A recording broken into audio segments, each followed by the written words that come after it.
లోకమంతా స్వార్థంతో నిండిపోయింది, స్వార్థం తప్ప మంచి మనుషులు లేరు అని అనుకున్నప్పుడల్లా దేవుడు నేనున్నాను, మంచి మనిషి రూపంలో ఉన్నానని చూపించడానికి ఇలాంటి వాళ్ళను కనిపించేలా చేస్తాడు. నేను రీసెంట్గా బయటికి వెళ్ళానండి. ఆ రోజు ఫుల్ వర్షం.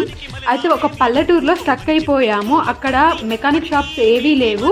1 అవర్ మేము నడుచుకుంటూ ఒక చోటుకి వెళ్ళాము. అక్కడ ఈ అన్న మెకానిక్ షాప్ ఉంది. కాల్ చేయగానే అసలు ఫస్ట్ రెస్పాండ్ అవ్వలేదు, సెకండ్ టైం లిఫ్ట్ చేశాడు.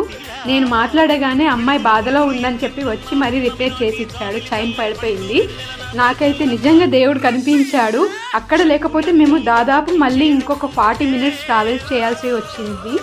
నిజంగా చెప్తున్నాను, ఇలాంటి వాళ్ళు ఉండడం వల్లే ఇంకా లోకంలో మంచి జరుగుతుందేమో. ఇలాంటి వాళ్ళందరికీ ఒక సెల్యూట్ చేయాల్సిందేనండి.